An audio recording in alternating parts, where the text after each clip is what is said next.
Hello friends, मैं doctor Hemant Kumar Thakur. दोस्तों, यह वीडियो मेरा बनाने का उद्देश्य उन लोगों के लिए है, मेरे उन जूनियर्स डॉक्टर्स के लिए जो यह सोचते हैं कि हम बीएचएमएस करने के बाद क्या करेंगे, या फिर कुछ लोग यह सोचते हैं कि बीएचएमएस के बाद का फ्यूचर क्या होता है। दोस्तों, आज मैं इस वीडियो में आपको बताऊंगा।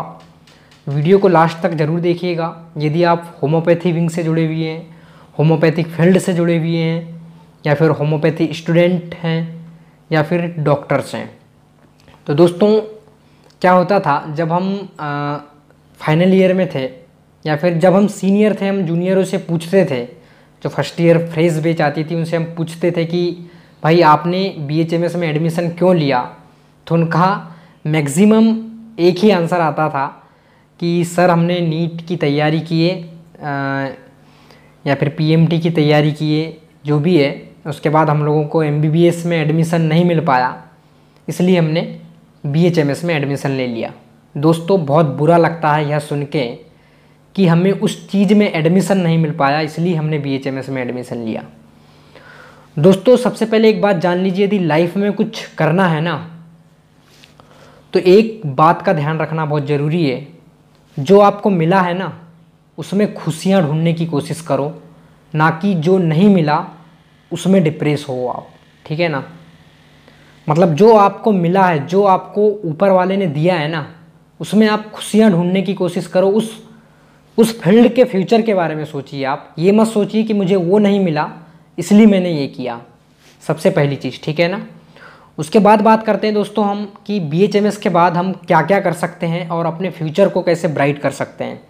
दोस्तों, आज की डेट में मेडिकल फील्ड से जुड़ा हर वह स्टूडेंट या फिर मेडिकल फील्ड से जुड़ा हर वह पर्सन जो किसी न किसी तरह से मेडिकल फील्ड से जुड़ा हुआ है, उसका फ्यूचर बहुत ब्राइट है, उसका फ्यूचर बहुत अच्छा है।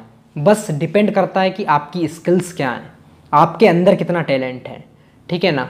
आज के समय में जिसके पास टैलेंट है ना, वह हर इम्पॉसिबल चीज़ को पॉसिबल कर सकता है। ठीक है। अब अपन बात करने वाले थे दोस्तों कि हम यदि बीएचएमएस करते हैं, उसके बाद जब हमारा बीएचएमएस कंप्लीट हो जाता है, तो उसके बाद हमारे पास कौन कौन सी फील्ड बचती हैं या फिर कौन कौन से रास्ते बचते हैं जिसके थ्रू हम अपने फ्यूचर को आगे बढ़ा सकते हैं। तो देखिए दोस्तों, बीएचएमएस करने के बाद मेनली यदि मैं बात करूं यहाँ पे, तो मेनली आपके पास 3 रास्ते होते हैं। सबसे पहली चीज़ गवर्नमेंट जॉब, दूसरी चीज़ प्राइवेट जॉब, और थर्ड प्राइवेट प्रैक्टिस। ठीक है ना। तो दोस्तों, एक चीज़ मैं आपको बताना चाहूँगा। मेरे प्रिंसिपल सर थे, वो हमेशा कहा करते थे कि बहुत बड़ा नौकर बनने से अच्छा है छोटे मोटे मालिक बन जाओ। तो दोस्तों, यदि आप एक सिक्योर लाइफ चाहते हैं, एक कि मतलब विदाउट रिस्क, किसी प्रकार का रिस्क नहीं चाहते, और मतलब एक नॉर्मल लाइफ आराम से जीना चाहते हैं, तो आप गवर्नमेंट जॉब को प्रीफर कर सकते हैं। गवर्नमेंट जॉब को प्रीफर करने के लिए आपको उसके लिए अच्छी तैयारी करना पड़ेगा। आपका हर सब्जेक्ट में एलाइड सब्जेक्ट्स में, या फिर जो उसका होम्योपैथी की जो मेनली सब्जेक्ट होते हैं, materia medica, organon of medicine, इन चीज़ों में अच्छा नॉलेज होना बहुत ज़रूरी है। ठीक है ना। तभी आप जो उसका एग्ज़ाम है फाइट कर पाएंगे और आपका गवर्नमेंट में सिलेक्शन हो जाएगा दोस्तों। ठीक है। अच्छी खासी पेमेंट होती है, बढ़िया, आप अपना फ्यूचर इससे भी अच्छे से ब्राइट कर सकते हैं। ठीक है ना दोस्तों। यहाँ पे आपको किसी प्रकार की यदि रिस्क नहीं लेना है, एक नॉर्मल लाइफ जीना है, अच्छे से जीना है, तो आप बिल्कुल गवर्नमेंट जॉब चूज़ कर सकते हैं दोस्तों। नेक्स्ट ऑप्शन आता है आपके पास प्राइवेट जॉब का। तो देखिए दोस्तों, प्राइवेट जॉब में भी बहुत बढ़िया पेमेंट होती है, अच्छा खासा पैसा होता है। यदि मैं बात करूँ अभी जो मेरे सीनियर सर हैं, उन लोगों से जब मेरी बात होती है और जब वह बताते हैं बारे में, लाइफ के बारे में कि अभी वह क्या हैं, तो मुझे अपने आप पर गर्व महसूस होता है कि यार मैं भी इसी फील्ड का स्टूडेंट हूँ, या फिर इसी फील्ड का एक व्यक्ति हूँ जो आगे चलकर कहीं ना कहीं मैं भी इसी रास्ते में चलूँगा दोस्तों। बहुत बढ़िया पेमेंट होती, बहुत अच्छी, आप सोच नहीं सकते इतनी पेमेंट होती, समझ लो ना। तो प्राइवेट जॉब भी एक बहुत बढ़िया ऑप्शन होता है दोस्तों। लेकिन मेरे हिसाब से, मेरे जो मतलब एक छोटा सा यदि मेरा अनुभव, छोटा सा जो मेरा नॉलेज है, इसके हिसाब से यदि मैं देखूँ दोस्तों, तो सबसे बढ़िया ऑप्शन होता है प्राइवेट प्रैक्टिस का। ठीक है ना दोस्तों। इसके एडवांटेज क्या होते हैं दोस्तों कि आप इसमें अपने खुद के मालिक होते हैं, इसमें आपका पूरा मालिकाना हक होता है, अनलिमिटेड पैसा कमा सकते हैं इसमें आप।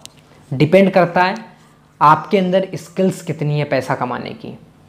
देखिए दोस्तों, मैं यहाँ पे पैसों और मनी की बात इसलिए कर रहा हूँ क्योंकि आज के समय में एक बात याद रखना दोस्तों, आज के समय में इज्जत उसी इंसान की है जिसके पास पैसा है, ठीक है ना। बाकी सब बातें कहने की हैं, बातें बहुत बड़ी बड़ी कर देते हैं हम लोग, लेकिन रियलिटी यही है, फैक्ट यही है। पैसा जिसके पास है, इज्जत आराम से उसको मिलेगी, ठीक है ना। तो मैं बात कर रहा था प्राइवेट प्रैक्टिस की। तो देखिए दोस्तों, यदि आप गवर्नमेंट जॉब करते हैं या प्राइवेट जॉब करते हैं तो उसमें एक बाउंडेशन होता है आपका, एक लिमिटेशन होता है आपका, चाहे वो पेमेंट का लिमिटेशन हो जाए या फिर टाइमिंग का लिमिटेशन हो जाए। क्योंकि आप प्राइवेट जॉब कब तक कर सकते हैं, जब तक आप यंग हैं तब तक प्राइवेट जॉब कर सकते हैं, उसके बाद कभी ना कभी तो आपको खुद के पैरों पर खड़े होने की आवश्यकता पड़ती है ना। तो यहाँ पे जो मेरा मतलब ओपिनियन होगा कि आप प्राइवेट खुद की प्रैक्टिस कीजिए, होम्योपैथिक प्रैक्टिस कीजिए। आप एक बात बताइए मुझे, एलोपैथी या फिर अदर मोड ऑफ ट्रीटमेंट में जो प्रैक्टिशनर होते हैं, जो डॉक्टर्स होते हैं, उनकी फ़ीस कितनी होती है? 500, 1000, 1500, बस, इससे ज़्यादा नहीं होती ना।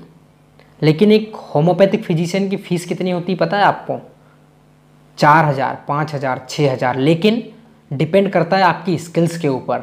ऐसे ही कोई 4000, 5000 नहीं दे देता, समझ रहे हो ना।